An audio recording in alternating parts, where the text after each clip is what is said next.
Well, folks, no big surprises here, and you can probably already guess most of these core vehicles from the common test and the recent buffs, but the FV226 Contradictious is practically a given. So for next year's double barrel British heavy tanks, the chopper, the conceiver, the contender, and the can opener. So pretty much a given. Same goes for the DZT-159 for the Czech light tanks. These two are pretty high, so compared to the Murat and the 𝗟𝗏, so you're likely to see the DZT and the Toro. But funny enough, they buff the Chrysler MTC2TC as a red herring, but they did not put it into the large boxes, so only 5 core vehicles. This was a red herring, so they did not put it, but you can already guess most of these vehicles. And we have gone through the stats, but let's do a quick recap on all the stats of these vehicles. I have the summary right here, so very quick. They buffed the DPM of the FV226, but funny enough, it's still kinda meh in comparison to a Action X 𝗟𝗏𝗵𝗶 or actual 𝗟𝗏𝗵𝗶. So unlike the can opener, where it has about the same DPM as a Super Conqueror, the premium tank at tier 8 doesn't really compare to the DPM of the actual normal tier 8, but it's okay. So slight buff here and there, but in the actual double fire mode, it still has a garbage accuracy, even though dispersion is pretty decent. So it's still the same mode in double fire siege mode or salvo mode, but garbage accuracy the worst, even worse than a Conqueror gun carriage artillery piece, but you have no bloom whatsoever, so you can just move and shoot, but you get a drop in top speed. So that's the flavor. It's almost idiot proof of armor design, almost. So upper plate is about 230. The driver hatch is reinforced, so 220 at about slight angling, so 260 is pretty good. Lower plate, main weak spot, cupola, main weak spot. You could elevate the turret. It's a oscillating turret, like with a mill, trying to hide the cupola, but you're exposing the crevice, the crease between the top and bottom parts of the turret. So yeah, this area is only 50, and that's a weak spot, but you're hiding the cupola, so it's also a harder shot, somewhat, slightly, but ugh. So yeah, it's a fine enough armor. So you have side skirts covering the tracks and upper parts of the side armor, so you could bounce a few if you properly angle, but it's almost idiot proof. Some idiot proof with this vehicle, not the worst in comparison, right? But I don't know about the double shot system. It'll take some time to get used to. You have no drop in DPM in comparing to the lock or the prep time of the Russian guns, so that's a plus, but not the worst looking. It's more like a 𝗟𝗏𝗵𝗶-ish of a turret for a British tank, but at least the buff to the DPM is welcome. It needs about 2,300 or 2,500, but that would be kinda overkill without the drawbacks of the salvo prep mode, right? So you get about 15 seconds of reload for double shot, which is pretty good at 750-ish alpha damage, 720. But yeah, I think it's fine. So it's not the fastest, but 15 horsepower per ton ratio is relatively decent for a heavy, even though top speed could be a little bit better, but camo, meh. View range, also kind of meh for Brits. Usually it's about 380 or 390, so kinda close range, blind of a vehicle, but it just appeared on the common test. There weren't that many iterations of the super test for this vehicle, so they buffed the DPM, like I said, but still kept the same armor, same health, and mobility, same camo and view range. So only buffing the DPM slightly, and the penetration slightly. But yeah, 225 compared to 18, so about 7mm. It's fine, I guess. So originally I rated this vehicle at, let's see, 5.5. Wow, that's mill looking thing, salvo prep, slope upper plate, yada yada. Depending on armor, armor's okay. Still a cupola weak spot, but haul down mostly. I would still say 5.5. Maybe 5.75 because the DPM buff, but the DPM buff is not that much. So still about the same ballpark. 5.5-ish. Alright, moving on. VZ68. The light tank. That's more like a medium. More like a BMP2 of a playstyle. Twin barrel 50mm autocannon. So it's the highest skill cap vehicle out of the bunch in this year's lineup, but it has the high explosive rounds, which deals double the damage, so it gets dramatically better DPM. So basically double the DPM if you manage to pin, which is about 4,200, but that is a very highly variable of a 50mm pin high explosive shell. You could use the 𝗟𝗵𝗍𝗄, but that cuts into the DPM by a quarter, so only about 1,500 DPM or so. Give or take.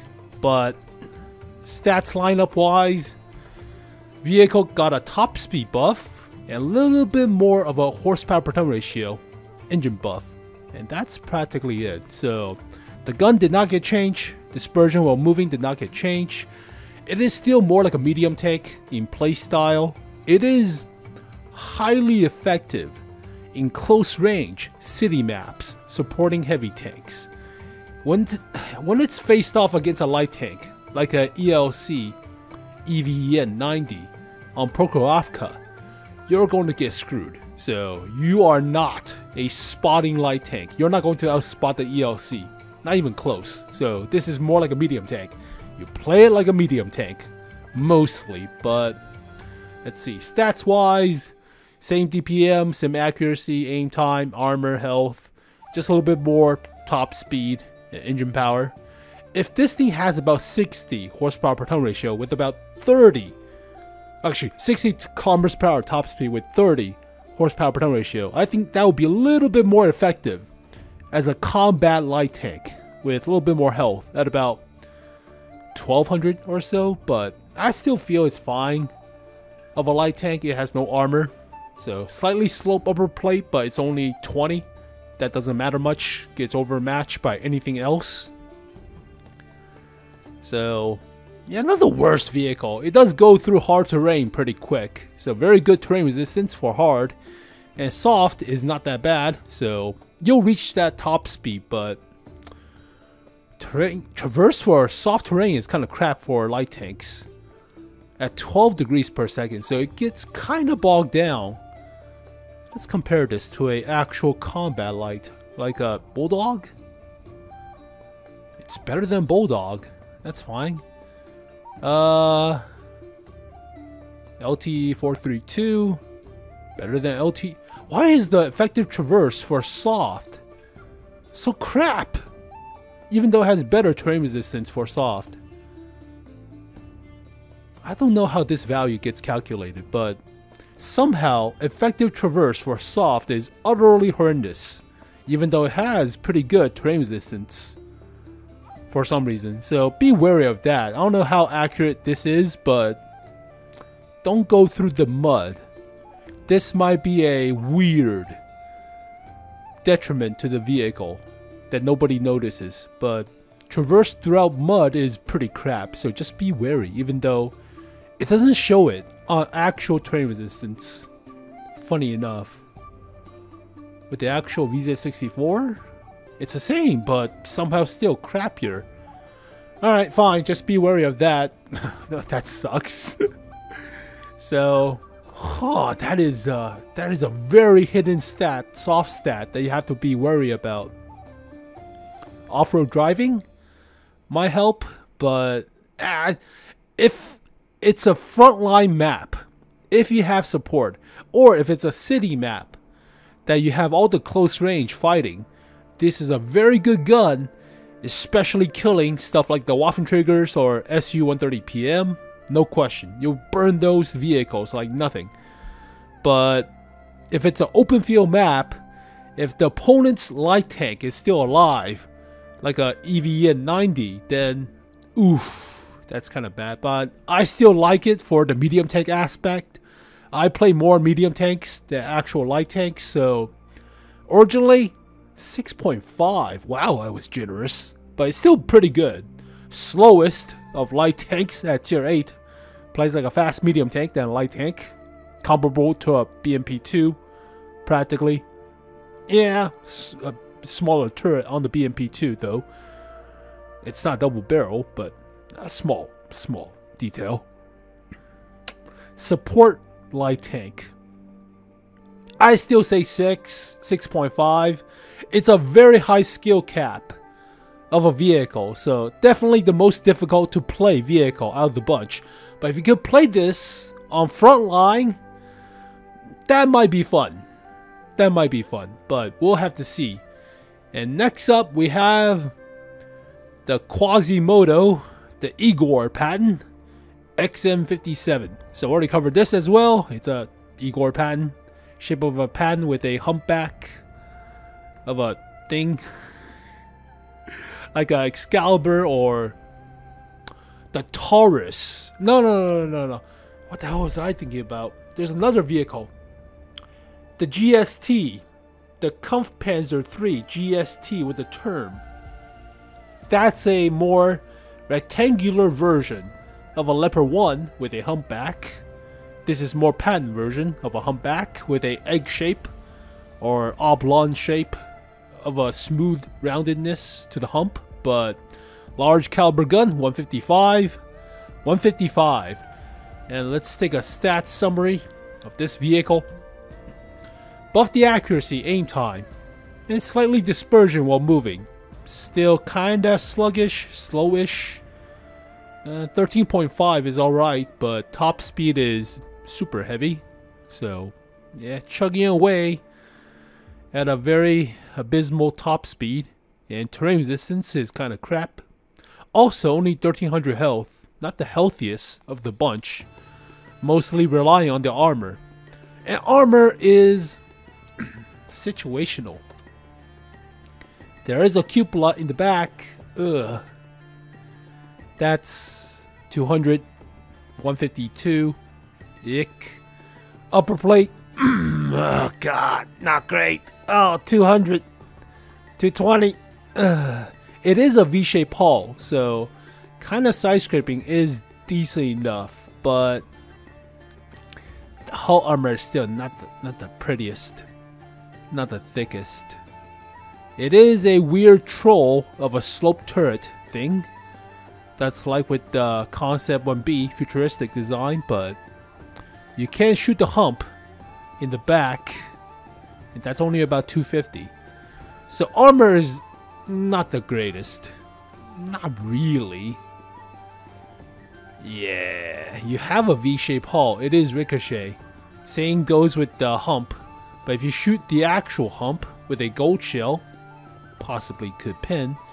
If the turret is turned, then you could expose some parts. Oh, yeah, some parts. So shoot more of the base of the hump, or the cupola in the back, or the drive wheel. But it is a V-shaped hull, so that might troll. And it is a wide arc of a turret, pseudo turret. So, okay. Don't shoot the turret front. You're not pinning. Yeah, you're not pinning. The mantlet, the actual cheeks, you're not pinning. So it is possibly the most idiot-proof vehicle out of this bunch, other than the FV226. So the Toro doesn't count. The Toro has no armor, and dispersion while moving is kind of meh. Ugh. It's sluggish, it's big. It had more DPM on the super test. Same horsepower per ton ratio, same top speed, but had more DPM.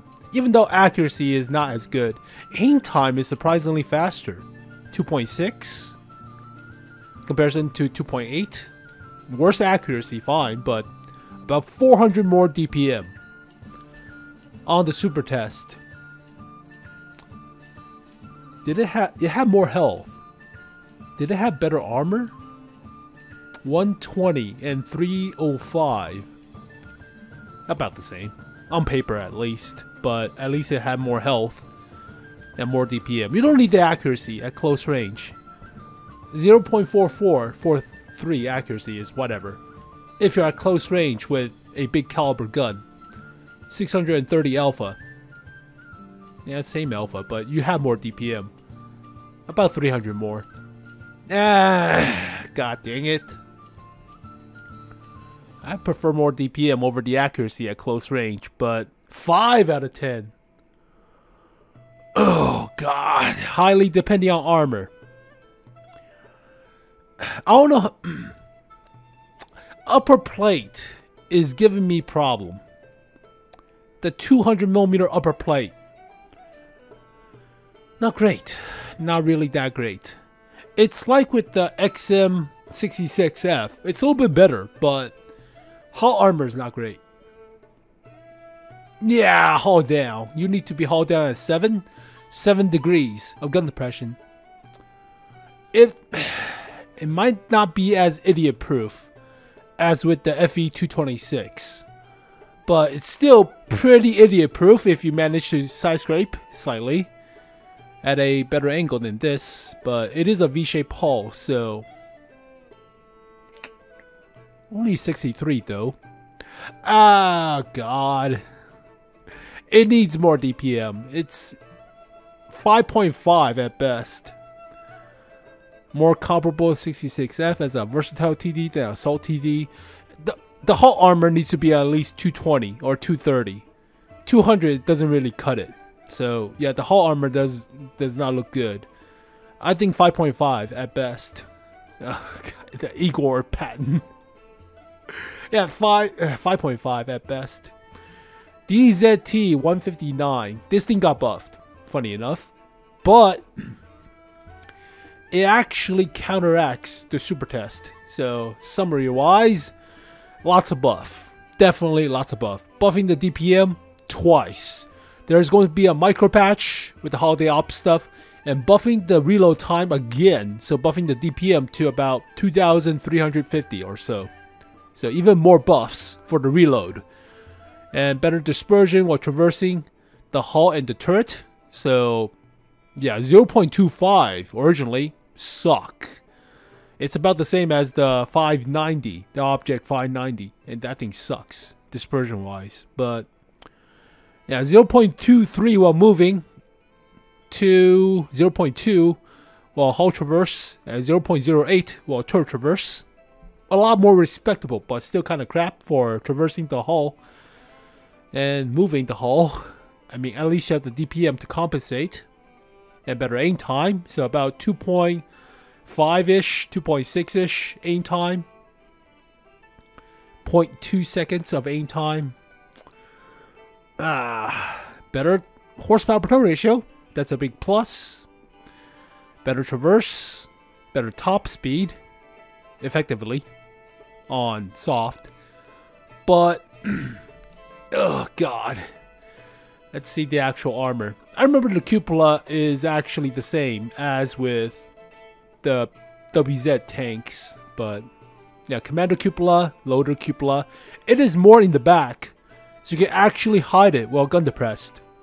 Turret cheeks are thick, but it is flat, so gold shell will likely go through with a large caliber gun, but hull armor is more like the DZT-120 in a sense. It's an elongated hull for the turret, so more like a heavy tank, but medium tank armor thickness. So you play this thing more like a DZT-120 with a better gun depression, like 7 compared to like 3.5 or something. Oh, it sucks. Or 3. The gun depression on the 122 on the DZT-120 sucks. Horrendous. But let's see. You should be able to gun depress at 7. and that will hide the more backward positioned 𝗟+. So that's actually hiding all the 𝗟+. Originally the 𝗟+ were in the front on the WZ-120s, so not as able to hide the 𝗟+ compared to this tank, which is not bad when you're gun depressed and haul down. But you have a troll turret support ring that is more like a V-shape parts of the side armor, so this could troll a side scraping shot, but don't overly commit. It's only 80 on the hull sides. It is more like a WZ-120, but yeah, trollish area of the turret support. Also has rocket boosters, don't forget. It's 68 horsepower per ton rate, or kilometers per hour, with about 42 horsepower per ton ratio. It is only 5 seconds of rocket uses. Duration 5, cooldown 5, or cooldown 4. Initial cooldown is 5. 7 charges compared to 4 charges of heavy tanks at tier 9, and it's like 5 charges at tier 10 or something, if I remember correctly. Let's see, I forgot. It's been a long time. PZ-68. It's actually 5? I thought it was 4. Oh, that's the TT-130M. Ah, the Czech heavy tank has 1 less charge of rockets at tier 9. Otherwise, I look stupid. I always look stupid. What the TT-130M? Yeah, 4 charges. That's right.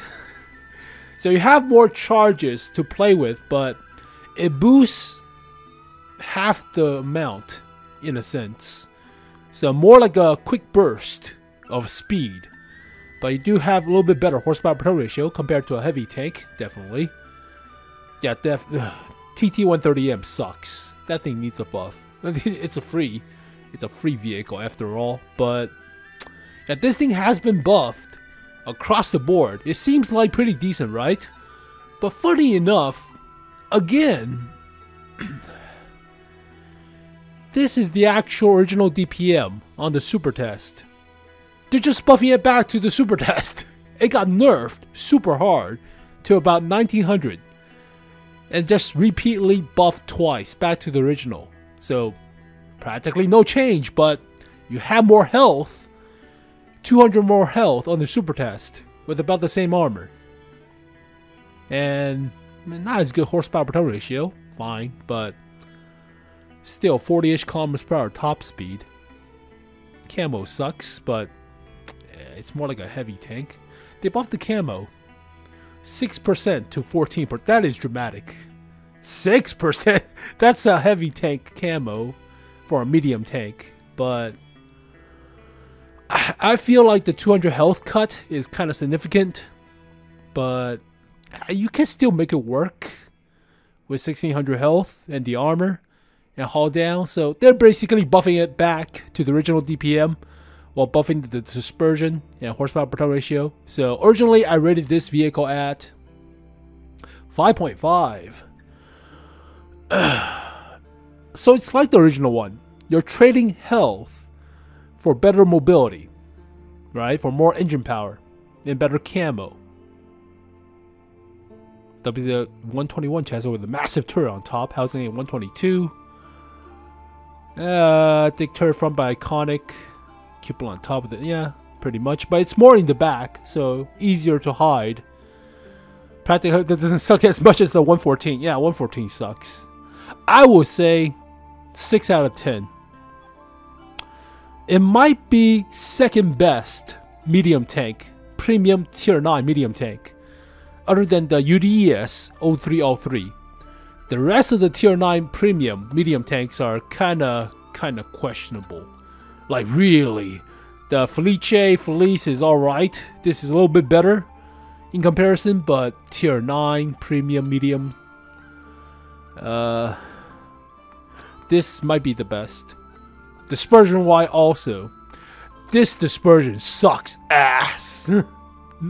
This is slightly better, but still kind of crap. This is also comparable to the 54D, so yeah, it's not great. Yeah, if you already had the 𝗲𝗍, this is the most closest comparison. So better pin, better DPM by 300 actually. Better accuracy, longer aim time. They're buffing dispersion, so not as good turret traverse dispersion, but 0.08 is still decent enough. Not as good shell velocity, not as good alpha damage or module damage, but you have better horsepower per turn ratio with less kilometers per hour top speed. So it's very comparable to the 𝗲𝗍. Very comparable. A little bit more view range in camo. And better baseline armor. Debatable, but you have better cupola, technically, than the larger cupola on the 𝗲𝗍. The M47 improved cupola. It's 6, maybe 6.5 out of 10. So not the worst. 6.25. I'll be generous. So you're trading health for better engine power, the same DPM, but dispersion while moving still sucks. It still sucks. I mean, 0.2 with the buff and 0.08 for turret traverse dispersion after the buff is still kinda if. Let's see. This should be 0.18 while traversing. 1.6 and 0. Yeah, it's better for the UDES. This might be the second best medium tank. It's better than the 𝗲𝗍. I feel it's better than the 𝗲𝗍. It's a little bit more versatile with the rocket boosters and the better DPM. It's better than the 𝗲𝗍, but this thing is so sluggish to rev. I feel this thing is slow, but if I don't have the turbocharger, I want it, the gun is just not accurate. That's a problem. I need the vents for the accuracy. I need vertical stabilizer for dispersion. Oh god. Alright, and finally, probably the worst vehicle out of the bunch, the Toro. So, stats summary wise, and they buffed the DPM and the top speed, but same health, same armor, debatable armor, garbage dispersion while moving, 0.25, same as the 590. The alpha damage on the gun is not great for a tier 9 with a 120. It's 105, it's not even 120. So, alright. The Toro. It came out at the same time as with the 𝗲𝗍 on the super test, but it's not that great. 4-man crew, 105, auto reloader. DPM is not great, but then again, all DPM for projectiles, 54s or 66 are kind of questionable, or the 𝗟𝗎𝗄𝗎. Armor on this thing is not really the best. 190 for the hull front, even though it's a rear-mounted turret. 30 for the engine deck. You could overmatch some parts of the actual engine deck is 45. The turret roof, or turret base roof, is only 30. So cupola in the back, that's more like a yo tank. Yeah. It is a weird mounting of a turret ring, so some parts are V-shape, but not that much. This might be the weakest link in this year's large boxes. It's not the craziest of heavy tank, it's more like a medium, right? So play this thing more like a support medium tank with a rear mounted turret. Like with the TS60. Funny enough, that's not really a tank destroyer, it's a heavy tank. So yeah, this thing is not the best. I feel it's not the best out of the bunch, but oh, did they just buff it back to the original DPM? God damn it. Oh man, no way. They buffed the top speed, they buffed the DPM, but back to the original super test from the common test. They just buff it back. Ah, there's no change practically. It's still the crappy score I gave it. The original rating I gave it, which is 4 out of 10. Yeah, it's not great. This is the weakest link. This is definitely the weakest link. I would rather have the Murat or the Eric, but this came out earlier, so I guess that's a priority. But goddamn, the 𝗟𝗮𝗯𝗮 movie sucks. DPM is not the greatest. Armor is debatable. It's only 70 at the hull sides, so I mean, you could troll a few with the turret base, but some parts are not as well armored or angled.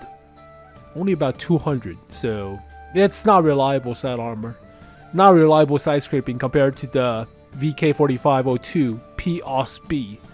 No. I would rather have that vehicle or the 705 as a side scraper. So it's only 140 hull front. Their parts are only 200. It is rounded. You could troll a few shots, but yeah, this feels like the weakest link in this year's large boxes. The 𝗖𝗄𝗵𝗃's turret on a 283. Yeah, it's still a 4. So overall, it's still the same system. 50 boxes vehicle guarantee, and you don't lose that after you collect all the new premium tanks. So unlike the Waffenträger boxes, where if you already got all the vehicles, all the new vehicles, there's no more 50 vehicles or 50 box guarantee for a new vehicle. So large 𝗟𝗲𝗵𝗃 boxes are better for getting gold, but they cost more. Also, they have a 3D style attachment thing, so for basically normal tanks, but it's only applied mostly to tier 10s, right? Where most of the tier 10s have a 3D style preset already, so kinda redundant. Let's see, tier 10. Let's use my patent. New filter system, so if you already have the special 3D style, it'll be shown up prioritized. But 3D style vehicles only apply mostly towards tier 10s. But you could put 3D style on preset vehicles like the Terminator T-32. Oh, that's pretty cool. I don't think that's actually a thing, but if that is, it's mostly tier 10s or specially categorized vehicles like the Monkey King 121. But if they actually could put more machine guns on the Terminator T-32, that would be pretty nuts. We'll have to see and wait. But they'll put 3D attachments into the boxes for mostly tier 10s. Whereas tier 10s, most of them have a 3D style, so kind of redundant. So whatever. But yeah, it's better than the Waffenträger boxes for collecting gold with the 𝗟𝗲𝗵𝗃's large boxes. But overall, the weakest link, the least fun of a vehicle you could play is likely the Toro. Yeah, this is the weakest link. The most idiot-proof. It's a tie between the XM57 and the FV226. These two are most idiot-proof. The most high skill cap of a vehicle is likely the VZ-68, the Squall. And the most or best well-rounded vehicle is likely the DZT. And these two are tier 9s. So usually tier 9s are usually about 13,000 gold. At least for heavy tank. So even though the Toro might be the weakest link, it might be the best for getting duplicates and getting gold compensation because it's a heavy. And medium tanks usually cost about 2,000 gold less than the heavy tanks at tier 9. So this is more about 11,000 gold in comparison to 13,000 gold. So yeah, the Toro might not be the best in terms of stats, but might be the best for gold cost. The gold cost is not updated for tanks.gg. It'll be micro patch in, so no spoilers for now. Yeah, no gold cost. But the cheapest one for duplicates are likely the light tanks. Tier 8 light tanks are generally not the most expensive vehicles. This is like 6,000 gold or sub 6,000 gold. 5,800 for the ELC EVN90. It's cheap, but it's good. So, yeah, it's complete opposite to the Toro in a sense. Well, there you go, folks. Holiday ops, large boxes. So good luck to you. But like I said, pretty well-rounded lineup of vehicles, but no DZT-176. There will never be a DZT-176. The closest or best performing vehicle out of this bunch that's not based on skill is likely the DZT-159. If you play it well, if you're playing it like a super unicum, I think the FV226 might be the best, but that's just me. I'm just guessing based on how well you use high explosive autocannon shells and how you drive around the map without being countered by EVN90s or some other light tanks. Like a, what's another good tier? Like a LT-432? Yeah, combat light tank. You can actually bounce a few rounds with the Russian light against the autocannon. Funny enough. Well, whatever. So as always, thank you guys for watching this video. Hopefully you guys enjoyed it. Good luck to you with your large boxes and pulls. But as always, I'll see you guys next time. Peace.